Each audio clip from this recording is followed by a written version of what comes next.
একটা মুসলমানের বাচ্চা বলো যে উলঙ্গ ছবি দেখে, তারে একবার বলো যে এই বেটা তুই এটা কাকে দেখছ মোবাইলে, যে নারী তার বিবস্ত্র ছবি দেখছো, এটা তোর মা?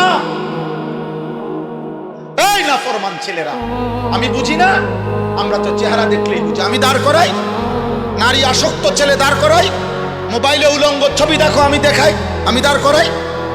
বেনামাজি এক ওয়াক্ত সেজদা দাও নাই, আমি এখন দাঁড় করাই।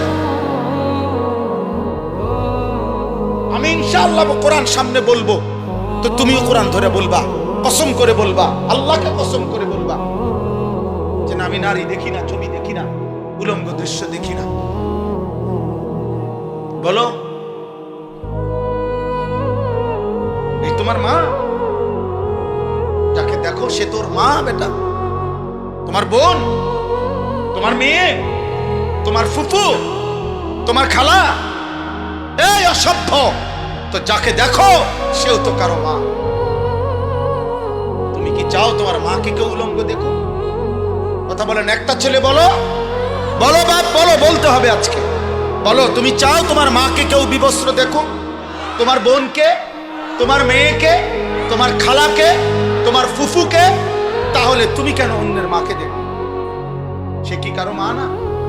সে কারো বোন না? সে কারো মেয়ে না? সে কারো খালা না?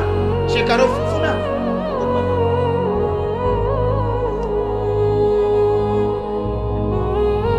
তোমার রক্তে ইনসান নাই? তুমি মানুষ না? তুমি পশু? আল্লাহর নবী সাল্লাল্লাহু আলাইহি সাল্লাম এই কথা বলছেন। এই কথা নবীজি বলছেন। নবীজি, আমি তো বললাম না, রাসূলুল্লাহ সাল্লাল্লাহু আলাইহি সাল্লাম এক যুবককে এই কথা বলছেন। এই যুবকের এই কথা বলার পরে যুবকের কলিজায় এমন ধাক্কা লাগছে, যুবক বলছে, ইয়া রাসূলুল্লাহ, আল্লাহর কসম আমি আর কোনোদিন জিনার রাস্তায় পা বাড়াবো না। নবী তখন তার জন্য তিনটা দোয়া করে দিছিলেন, আল্লাহুম্মা গফির যামবাহু ওয়া তাহহির কলবাহু ওয়া হাসসিন ফারজাহু।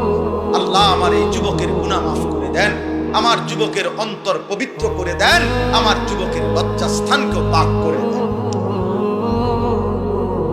আজ দোয়া করলাম, যদি কোনো যুবক সিদ্ধান্ত নাও এই মাহফিলে বসে আমি আর নারী দেখবো না, ছবি দেখবো না, উলঙ্গ, আব্বা চাহিদা পূরণ হবে তো। তোমার বাবা দাদা পূর্বপুরুষ বিবাহের মাধ্যমে এইভাবে আসছে, তুমি এক বিবাহিত মায়ের সন্তান। আরে বেটা, তোমরা যারা অস্থির ছবি আর নারী উলঙ্গ নাচ গান দেখো, তো তুমি তার থেকে কি চাও? সুযোগ পাইলে তুমি তা করতা, এই তো।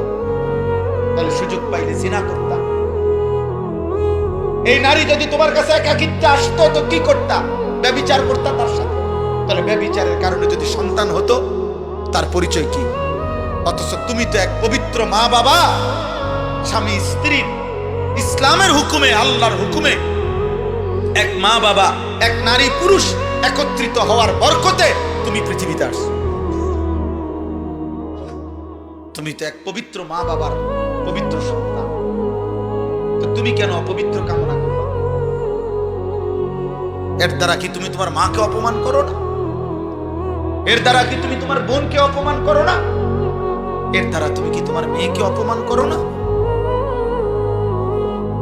আমি অনুরোধ করব, আফসোস করতে হবে বাবা, দুনিয়াতেও আখিরাতেও।